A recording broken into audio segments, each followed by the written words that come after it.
Welcome to another episode of CyberBytes, the podcast, being recorded live here from Black Hat, Las Vegas 2025. I'm about to sit down with Shahar Peled, the CEO and co-founder at Tira Security, an agentic AI-powered continuous web app and penetration security startup. Enjoy. All right, and we're on. Introducing Shahar Peled, CEO and co-founder at Tira Security. How are you, mate? I'm good. Happy to be here. Thank you for having me. Yeah, man. I know you've been on the road the last few weeks, haven't you? NYC, Philly, Boston. Where?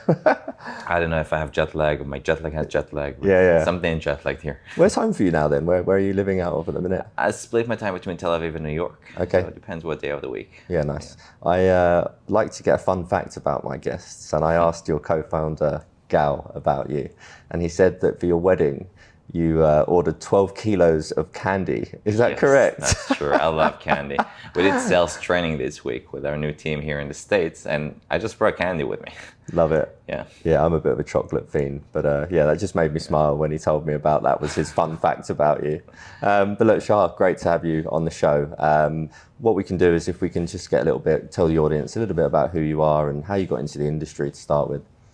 Awesome. So yeah, my name is Shahar Peled. My Starbucks name is Sean, for those who can't pronounce my name. 32, married to Noah. I got into the industry in my last position. I was VP of go-to-market at JIT. They do application security posture management. I was there from the earliest days, straight off their very impressive, almost $40 million seed round. As VP of go-to-market. I basically built everything go-to-market from sales, marketing, customer success, business partnerships, operations, from zero everything to dozens of paying customers. Prior to that, I was a CEO of another startup called Eternity that got me into this business, CEO, entrepreneurship. Fun fact, I wasn't the founder. I was the hired CEO from day zero, or -1 from the idea to execution. Prior to that, I was a student. I majored in data and business, and I lived in New York for a few years, served in special forces. It's a pretty different background than some of the cybersecurity entrepreneurs from Tel Aviv. But I think it's a unique one that positions me well to help build this company forward with Gal and the incredible team we have behind us. Nice. So JIT was my first real cybersecurity company, and we did some really good things. It's a very diverse offering with lots of different products connected to security and engineering, which basically is diving deep into everything you need to know about technology. Great. So we founded Tira 2024, but only sort of recently came out of stealth, right? Yeah, it's a pretty young company. We founded it towards the end of 2024. Got funded pretty quickly. Mm-hmm. We launched the company in late April, right before RSA, where we also won this 2025 Cybersecurity Competition by AWS, CrowdStrike, and NVIDIA, which helped us make some more noise. It's going well, actually. We're young, but I think... What was that competition? What was it? So AWS and NVIDIA and CrowdStrike they have an annual accelerator in partnership with NVIDIA Inception program that over 350 startups, something like that, apply. They choose the top 30 something, I think 38, something like that, for a 10-week accelerator, basically helping exciting or promising startups, specifically this year on cybersecurity and AI, build, get content, and really help us accelerate building out the company. Then out of the 38, they choose the top 10 to present live at RSA with judges like the CISO of Amazon, the CSO of NVIDIA, and the CEO of CrowdStrike. And we won first place out of these 10. Nice. So it's a really good accelerator. I highly recommend for those who are building out to apply next year. The program itself, the content, the relationships, but then the competition itself, I think altogether it was the best program we have done since starting the company. Great. So recently out of stealth, how did you meet Gal, first of all? How did you two come acquainted? So Gal and I have met when Gal left Big ID, he was director of engineering there. He actually left Big ID before I left JIT. He had an idea and he was doing some ideation. He wanted me as a design partner in my last position back at JIT. This is how we got to know each other. Didn't want to be a design partner, and then him and his back then partner broke up. I was the rebound. So we started, we had a good connection, and we said, okay, maybe there's something here. Let's get to know each other. And we were dating for over 6 months. It's called dating. I don't know if it's... In Tel Aviv, we call it dating, founder dating. For over 6 months, we've built some things together, made some projects, created friction to see how we can overcome the friction, and made a decision to build together. And I think it was a very good decision. I think we aligned very well on our skill sets and in our cultures and values. And all in all, I think it brings us to a way that one of our investors in the seed round actually summarized it very well. They love the market, although it was before all the noise this market is making now. Back then, people looked at us like, what are you building? Agentic AI-powered pen testing? It was kind of weird. Now everyone's talking about this category. But he summarized it in a way saying, I know the industry is going to love this. I know Gal can build it, and I know Shahar can sell it. So I think all in all, it's a really good relationship and partnership. Yeah, that's great. It's amazing because normally I hear the typical, met them in the military, we're in the same class or something. So yeah, it's quite refreshing that you had quite a recent founding partnership. I think there's no one playbook. If there was one playbook, everyone would have done this playbook, and the best person to execute will win. I think there are many playbooks, and there are many shapes and forms for being founders of cybersecurity startups or startups in general. There are also no playbooks of how to build a company. So we create our own path. We brought amazing people around the table in the team and investors and advisors. And I hope that will be the story people talk about in a few years of how to build a successful cybersecurity company. Although we haven't met in 8200, which is an amazing way to meet people. It's not the only one.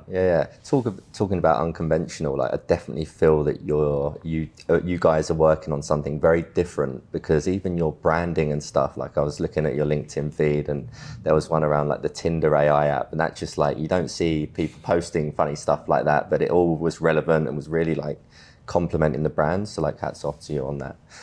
So look, before we talk about Tira, can we talk a little bit about the problem space and sort of what made you decide that this was the right direction to go? Yeah, I've sold something similar in my last position in JIT, and Gal will consume this kind of services, because offensive security is service oriented at his last at Big ID. We can keep talking about it, but the problem space that I think is more interesting in our backgrounds into this problem space is that offensive security, pen testing, red teaming, ethical hacking is or should be the most effective security capability. Why? Because it is the only one that can show us what adversaries can really do and not what is vulnerable. Eventually, so many security tools show you what is vulnerable, how many of these vulnerabilities are exploitable, how many of those that are exploitable have real business impact.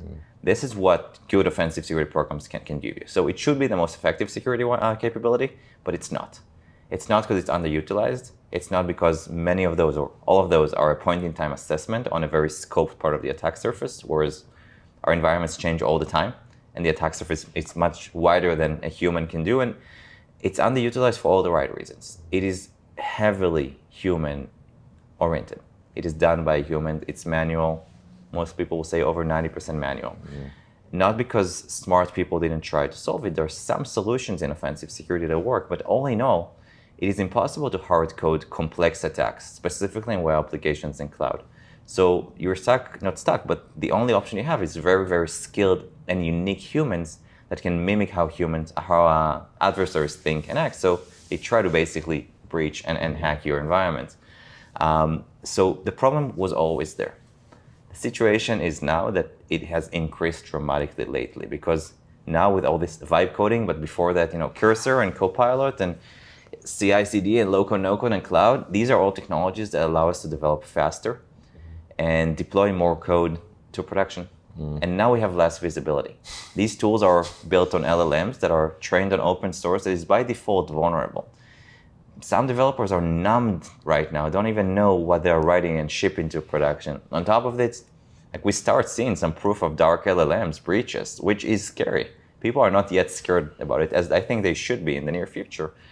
But lastly, we finally have the technology, and that's the first time in history, to mimic how humans think and operate in real time at scale, which means it's the first time offensive security can actually see its real wave of innovation, moving us from manual, not to automated like other categories, but to almost autonomous, make decisions in real time. That's the problem space, but it's also the exciting innovation that is now finally making it possible to bring real innovation to offensive security. Yes, very exciting. So obviously, I guess we are creating a new category. And what is the category? AI pen testing? Is that what it's called? Have Gartner come up with something yet? People give it lots of names. We call it autonomous offensive security. Yep. Although it's not 100% autonomous, we can talk about it as well. We believe in Yeah. a human in the loop. We build it with a human in the loop by design from scratch. Some people say automated pen testing, although automated and autonomous are not the same thing. They've been automated pen testing solutions before. Specifically for Terra, we say agentic AI-powered continuous penetration testing. Got ya. That's Okay. what we're building. But I think autonomous offensive security will be Yeah, the yeah, name yeah. of the category. Tell us more about Terra then. Tell us more.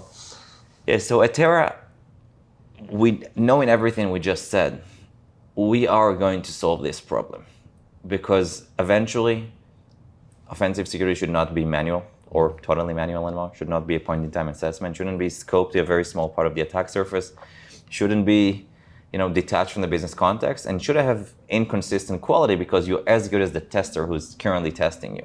So we're building this agentic AI-powered offensive security platform, specifically started with web application pen testing, but expanding from there to cloud pen testing, network pen testing, mobile pen testing. We've built a swarm of dozens of AI agents, over 70, that are trained to think and act like ethical hackers. Why?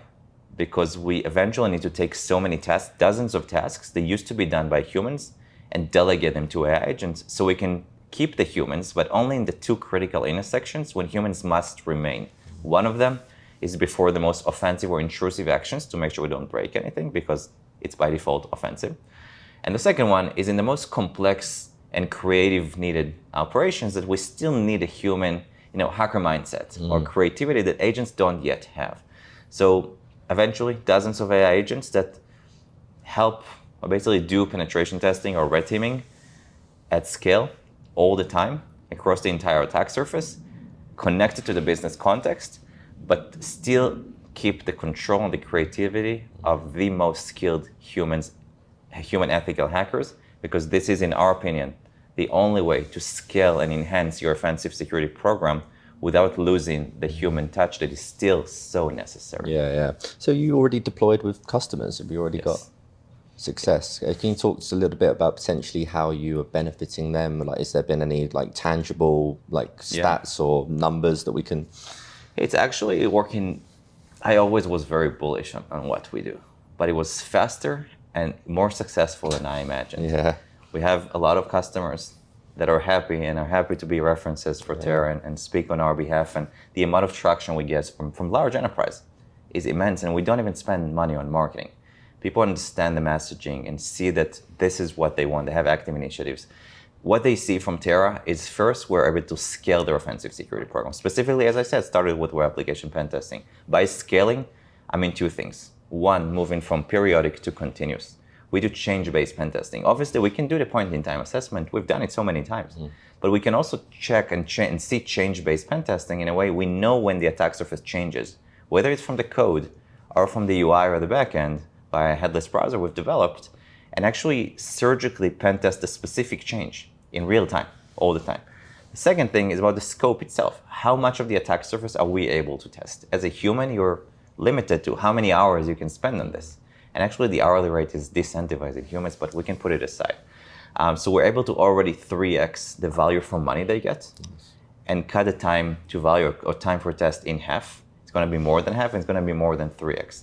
And the second thing is obviously the continuous. So instead of doing a test once a year, once every 6 months, once every 3 years, depends on the environment and the application, they're able to do it all the time. So you're not comparing apples to apples in the budget or the time spent. It's apples to a whole field of fruits that you can get, but doing that while also making sure that everything is related to the business context, which reduces friction and helps prioritizing, and reduces friction with the internal teams and how much work they have to do in order to help the external offensive security program. Now we don't need them. After the first scoping, Terra will just run and will collect more information than most of the teams even know about. It will tell them when things change. So I think this is one of the best feedback we get from teams. It's not just what we do, the things we're able to find that other programs or vendors have missed, and we do it every time, but also the amount of work and experience our users actually receive from Terra, which is, in my opinion, one of the best signs that we see every day. Yeah, I love that. Might be a tough question, this, but earlier today I was speaking to somebody about the AI SOC space, and there was about 100 different vendors within the space. I definitely feel that the AI pen testing space is going that way, and there's going to Yep. be a ton of new companies emerging, coming out of stealth, etc. What's so different about you guys, and maybe where, your competitive edge, I guess? Yeah. So when we raised our seed round, there was one other company that people knew in our field. Now there are at least 10 others. And you talked about AI SOC. I think it's a nice comparison because every vendor in security says they do something AI. 2 years ago it was AI and they have a chat interface. Now it's agentic AI and they have an agent doing some sort of action, but it's on top of an existing SaaS solution. I think there are two clear use cases of agentic AI being the core technology. One of them is around AI SOC in multiple layers and tiers. The other one is in offensive security. Some will say this is clear, some will say the other one's clear, but these are the clearest categories that will actually use agentic AI. I think they're also different because many of them don't use SaaS models. They use actually service as software or AI-enabled service because you still need a human in the loop in both these use cases. Obviously, I know everyone in the category. We only see one other competitors in actual deals in bake-offs, but we know there are others coming, some in stealth. We haven't yet lost to a competitor from the next generation of our generation, which is a good sign. I think there are three main reasons. Okay. One of them is the fact that our tool is built by design with a human in the loop. I think the buyers, as much as it's sexy, sorry, can I say sexy? Yeah. To say it's fully autonomous, I think the CISOs and the security champions and leaders, they know it's not real yet, and it's not there yet because offensive security or AI agents are not yet at the level of the best ethical hackers. So I think they love the transparency. We put it front and center, and we built it by design from day zero.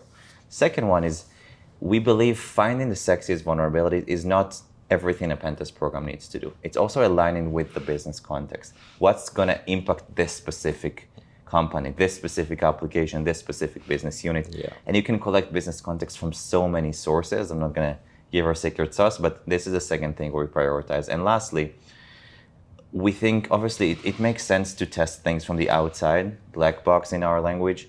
We are prioritizing the more enhanced and internal testing, not just for the network, for the applications.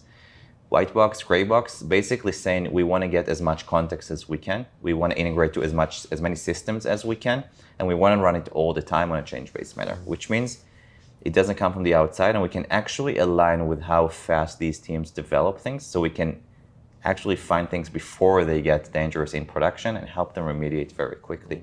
These are three things we prioritize from day one because we want the pen test program to not be another test coming from the outside, an annoying vendor. Sometimes people like them or dislike them, coming and just leaving. We want this to be integrated into how teams build, how teams secure, how teams use their threat modeling, and how teams remediate and prioritize. Yeah. And in order to do that, you have to be integrated into the environment and the teams internally. We talk of like there being human errors, like AI errors. Is that a thing? Does there obviously hallucinations? Yeah, hallucinations are a thing, but I think the nice thing about agentic AI is that you take the deterministic aspects of code, you'll input an X, you'll get a Y every time, with the degrees of freedom of LLMs. If you just give an LLM a prompt to go do a pen test, it will not succeed, right? I would encourage people to try that. If you try to hard code complex attacks, you will not succeed because the interesting attacks or the interesting exploits of vulnerabilities are deep. They require either multi-steps that you can't hard code or chaining vulnerabilities together. And eventually, neither will work. Agentic AI allows us to train different AI agents to do mini tasks. It's a mini task that used to be done by a human, which connects to another mini task by a different agent, another one that can make decisions in real time and actually mimic what humans would have done.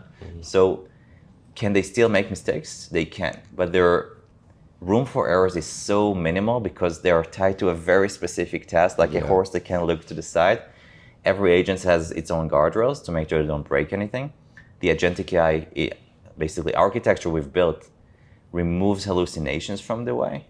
The guardrails we've set for every agent, but also every agentic system and the platform itself, removes the options to make mistakes. And yes, they're still humans sometimes when you need them for control, for visibility, for creativity. So if you just use AI, they'll make a lot of mistakes. If you just use code, you won't get deep. With agentic AI, the way we have built it, you can actually merge the two to a place that you don't make mistakes, but it's actually doable to do it at scale and also get deep. Yeah, man. So it's such an exciting time to be building such a product for sure. Exciting times to live in. What do you think about the future of the space thing? 'Cause I guess like it seems quite early where we're at, but great timing wise. Where do you sort of see like the next 3-5 years? What do you think how's it gonna evolve? Yeah, I think just like in AI SOC, there are currently different categories within AI SOC, right? Tier 1, Tier 2, MDR, etc. Same here. It's not one category. Some are taking the angle of application security or application pen testing. Some are taking the angle of services. Some are taking the angle of network pen testing or red teaming. I think there'll be different categories, but the winner is probably going to take it all. In 3 to 5 years, maybe less, there'll be Terra Security. I hope will be the winner. I believe will be the winner. That will be the holistic offensive security platform, doing everything at scale that is almost fully autonomous. Is it going to be fully autonomous in 3 to 5 years? Things that are now looking impossible to be fully autonomous will be fully autonomous. But there'll be other capabilities that our adversaries have that I still think we might still need a human in the loop there as well, because offensive security is one of the most complex and offensive and dangerous processes in security. I haven't seen other security categories that are fully autonomous, even if they're less intrusive or dangerous. I haven't seen fully autonomous solutions in other areas outside of security. I think we're pretty far away from a fully autonomous offensive security solution. So there'll be a winner or winners doing everything around offensive security, not just web apps, not just network, not just cloud, not just pen testing, but basically being this single point of truth, validating the output of other security tools, allowing security organizations and teams to prioritize the X amount of vulnerabilities that are most crucial, critical, with real business impact, and how to prioritize them. Because one of the biggest problems in cybersecurity is not what to fix, but it's what to fix first and how to do it. So I think offensive security has the capability to do it because we actually try and exploit. We don't look for vulnerabilities. Shahar, absolute pleasure having you on the show, my man. Thank you for I having wish me. you all the It's been best fun. of success, man. Same to you guys. I appreciate it. Thank you.